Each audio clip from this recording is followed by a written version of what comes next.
Hey everyone, this is Neeraj Lata curious mind platform.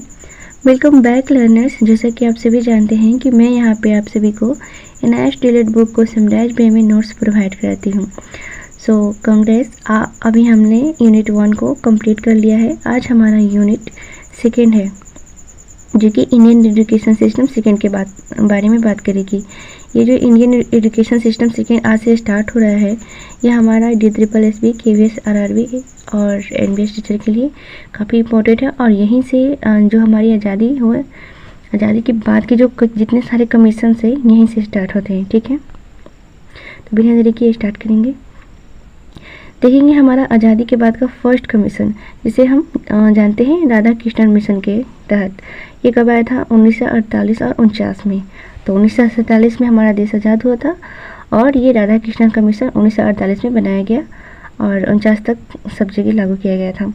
So this is appointment by government of India in 1948। ये government of India के द्वारा 98 में बनाया गया था। It's known as university education commissions. इसको हम विश्वविद्यालय शिक्षा आयोग के नाम से भी जानते हैं। ठीक है, जो राधा कृष्ण मिशन है ना, ये ज़्यादातर यूनिवर्सिटी से संबंधित सुझाव दिए हैं। UGC यानी कि यूनिवर्सिटी ग्रांट कमीशन, विश्वविद्यालय अनुदान, इन्होंने ही इस आयोग के गठन की सिफारिश की थी। ठीक है, इट्स 1 सेकेंड। ये देखिए, जो भी हमारा प्राइमरी एजुकेशन और किसी भी सेकेंडरी एजुकेशन हाई स्कूल के लिए जो भी हमें अनुदान मिलता है ना, तो ये UGC के तहत मिलता है। ठीक है, देखे होंगे कि अभी फ़िलहाल UGC ने ही रेगुलर और ओपन यूनिवर्सिटी को मान्यता दी है एक साथ करने के लिए। तो जितने सारे अनुदान या फिर कोई भी कार्य होता है उसको लागू करने के लिए UGC ही आते हैं। और ये आपका ड्यूटी है, या फिर मैं ही बता देती हूँ कि UGC कब बंद था? तो नवंबर 1956 में। ठीक है, UGC आया था। नेक्स्ट देखेंगे मुदालियर कमीशन, जो कि 1952 में आया था। इसे माध्यमिक शिक्षा आयोग यानी कि सेकेंडरी एजुकेशन कमीशन के नाम से भी जाना जाता था। ओके, एक मिनट। और इनके अध्यक्ष कौन है? डॉक्टर लक्ष्मण स्वामी मुदालियर। तो इन्हीं के नाम पे ही है हमारा मुदालियर कमीशन। ये ज़्यादातर सेकेंडरी एजुकेशन यानी कि मिडिल ऐसे याद रख सकते हैं आप। मुदालियर, M से मुदालियर, M से मिडिल यानी कि सेकेंडरी एजुकेशन कमीशन के बारे में बात किया था। ये recommended 2 types of institute for teacher training. अच्छा, इन्हीं के तहत ना जो हमारा डाइट है जो कि प्राइमरी टीचर के लिए बनता है, तो इन्हीं के कमीशन के द्वारा स्टार्ट किया गया था। चलिए हम आगे देखते हैं कि इन्होंने किस 2 टाइप के इंस्टीट्यूट टीचर ट्रेनिंग के लिए बनाया था। तो फर्स्ट था प्राइमरी टीचर यानी कि सेपरेट बोर्ड 2 इयर्स के लिए बनता था आफ्टर 12th। ठीक है, ओके, देखते हैं यहाँ से। तो जैसे कि हम 12th के बाद डायरेक्ट डिप्लोमा कोर्स करते हैं ना फॉर प्राइमरी टीचर के लिए, तो वही इन्हीं के द्वारा ही मुदालियर आयोग के तहत ही ये स्टार्ट हुआ था कि आप 12th के बाद 2 ईयर का डिप्लोमा कोर्स कर सकते हैं प्राइमरी टीचर के लिए। और secondary teacher training institutions affiliated by university, यानी कि अगर हम 12th कर लिए हैं और सुबह से जब हम ग्रेजुएशन कर लेते हैं 3 इयर्स के लिए, उसके बाद हमें बस 1 साल के लिए ही B.Ed कराया जाएगा। मतलब जो कि सेकेंडरी टीचर ट्रेनिंग है उसके लिए बस 1 साल के लिए किया गया था, लेकिन कब? After graduation. ठीक है, तो ये भी पूछ सकता है कि सेकेंडरी टीचर ट्रेनिंग और प्राइमरी टीचर ट्रेनिंग के बारे में किस आयोग ने बात किया था। तो वो हमारा जो आज़ादी के बाद से जो फर्स्ट कमीशन बनेगा जो कि प्राइमरी टीचर और सेकेंड टीचर की ट्रेनिंग के बारे में बात करेगा, वो है हमारा मुदालियर आयोग। ये कब आया था? इट्स 1952। ये यहाँ पे ही मोटिवेशनल पॉइंट हो गया है, चलिए कोई बात नहीं। नेक्स्ट देखेंगे national committee on women's education 1952। एक दुर्गाबाई देशमुख समिति जो national committee on women's education, जो भी राष्ट्रीय स्तर पे जो कमेटी बनी थी जो कि वुमेन शिक्षा पे बात करती थी, उनकी जो अध्यक्ष थी दुर्गाबाई देशमुख। ओके, ये कब आया था? 1958 में। और इन्होंने रिपोर्ट सबमिटेड किया था 1959 में। Suggested equal education for boy equal to girl, इन्होंने सजेस्ट किया था कि लड़का लड़की दोनों सेम है, इसलिए इन दोनों को बराबर शिक्षा दी जाए। ठीक है। मिडिल स्कूल पर शिक्षा, परंतु हाई स्तर पर लड़कियों के लिए अलग से विद्यालय। और इन्होंने ये भी कहा था कि जो को एजुकेशन है रिकमेंडेड टिल मिडिल स्कूल, यानी कि सिर्फ मिडिल स्कूल तक ले बोली थी कि बच्चा लड़का लड़की को मिलाकर पढ़ाइए, और आफ्टर क्या बोलते हैं इसको, middle school, after middle school जो हाई स्कूल के लेवल होंगे उसमें जाके सेपरेट कर देना है। ठीक है। मतलब कि लड़की के लिए अलग विद्यालय खोला जाए और लड़का के लिए अलग विद्यालय खोला जाए।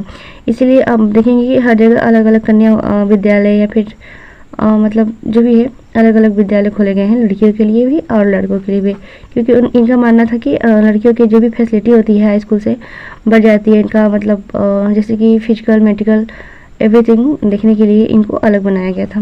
ओके, नेक्स्ट देखेंगे। यस, अब हम देखेंगे कोठारी कमीशन, जो कि बहुत इम्पोर्टेंट है। ये कब आया था? 1964-66 में। ठीक है। इनके जो भी अध्यक्ष थे यानी कि चेयरमैन थे डॉक्टर DS कोठारी, इन्हीं के नाम पे, यानी कि सबके नाम पे ही कमीशन का भी नाम है। Okay. It's linked education with social reconstruction and national development. इनका जो कोठारी कमीशन का जो बात था, उनका मतलब था कि हम फिर से मतलब जो भी डेवलपमेंट है उसको रिकंस्ट्रक्ट करें, नेशनल लेवल पे डेवलप करें एजुकेशन को। ओके। इनका जो की सजेशन था वो देखेंगे क्या था इनका। Education for increasing productivity, education for accelerating modernization, education for social and national integration, inculcation of national values, recommended common school system, CSS, free education for all। चलिए अब सिर्फ समझा देते हैं। इन्होंने ही कॉमन स्कूल्स के सिस्टम की बात की थी, जिसमें सामूहिक विद्यालय प्रणाली कहते हैं, यानी कि प्राथमिक स्तर पर मातृभाषा। और हाँ, इन्होंने ही L3 यानी कि लाइफ लॉन्ग लर्नर के भी बारे में बात की थी। और क्या था? हाँ, 3 लैंग्वेज फार्मूला इन्होंने ही दिया था। ठीक है। कि प्राथमिक स्तर पर मातृभाषा, माध्यमिक स्तर पे रीजनल लैंग्वेज दिया जाएगा, और फिर high school both language. Okay, मतलब एनी इंटरनेशनल लैंग्वेज। तो ये जो है ना एजुकेशन फॉर इंक्रीजिंग प्रोडक्टिविटी, यानी कि इन्होंने कहा था कि एजुकेशन में प्रोडक्टिविटी को बढ़ाइए और मॉडर्नाइजेशन की तरफ चलिए, और education for social and national integration, यानी कि क्या बोलते हैं, सामाजिक और राष्ट्रीय का जो हो वो इंटीग्रेशन हो, और इंक्लूजन ऑफ नेशनल वैल्यूज, और जो भी हमारा पाठ्यचर्या होगी उसमें आप राष्ट्रीय वैल्यू को भी ऐड करिए। ठीक है। और ये इम्पोर्टेंट है कि किसने CSS यानी कि कॉमन स्कूल सिस्टम को रिकमेंडेड किया है, तो ये है हमारा कोठारी आयोग। ठीक है। कोठारी आयोग में बहुत सारी बातें हैं कि इन्होंने कंप्यूटर बेस्ड लर्निंग के लिए बात की थी, और बहुत सारे हैं। चलिए देखते हैं अभी नेक्स्ट टॉपिक, यशपाल समिति। यहाँ पे बस मैं आपको ओवरव्यू दे रही हूँ। ठीक है। यशपाल समिति जो है 1992 में आया है। ठीक है। देखेंगे इसका चेयरमैन कौन है। ये हैं प्रोफेसर यशपाल जी।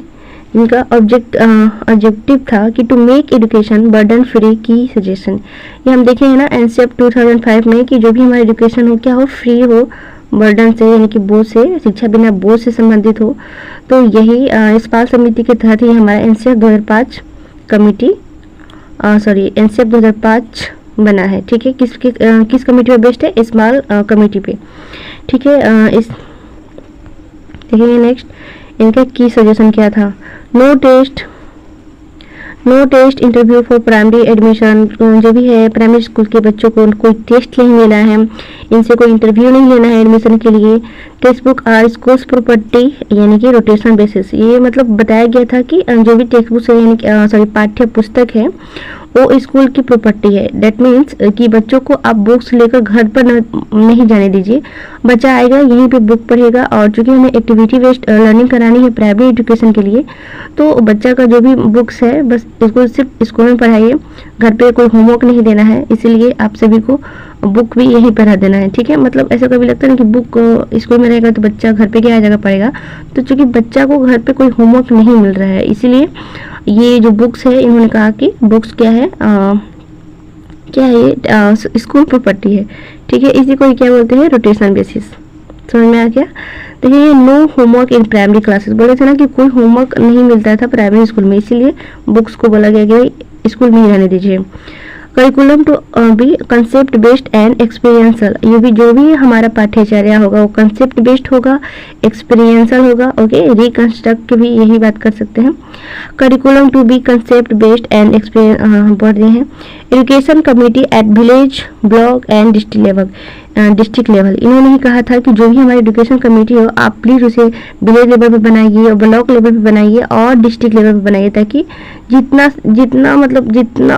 जितना ही डिसेंट्रलाइजेशन हो सके शिक्षा का आप उतना करिए, जितना छोटे छोटे स्तर पे किया जा सकता है उतना करिए। किसने कहा था, एस्पाल कमेटी ने, ठीक है। मतलब इनका मेन था कि आप जो भी कंसेप्ट बेस्ड करिकुलम देंगे और उसको आप मतलब क्या बोलते हैं, प्राथमिक कक्षाओं में मुहावरे, जीवन संबंधी कविता, कहानी, इस पे बेस्ड बना के आप बच्चों को पढ़ाइए, ठीक है। नेक्स्ट देखेंगे। सो आज का हमारा यही कंप्लीट हो गया और आज का वही same line for motivation. Education is the most powerful weapon which you can use to change the world. Okay, so मिलते हैं नेक्स्ट वीडियो में। तब तक के लिए आप प्लीज निरलता क्यूरियस माइंड को सब्सक्राइब करें और ऐसे ही नोट्स के लिए आप हमसे जुड़ सकते हैं, ठीक है। और कुछ भी आपको लग रहा होगा कि कमी है तो प्लीज़ मतलब मेरे वॉइस में या फिर बैकग्राउंड में, तो प्लीज़ बोलिए। और चूँकि शुरुआत है तो बैकग्राउंड की काफ़ी दिक्कत होगी, सॉरी। लेकिन अगर आप सच में पढ़ना चाहते हैं इस बुक को तो आप मेरे पीपीटी से भी पढ़ सकते हैं, ठीक है। चलिए नेक्स्ट देखेंगे। अब हम नेक्स्ट वीडियो में मिलेंगे। Till then bye and thank you.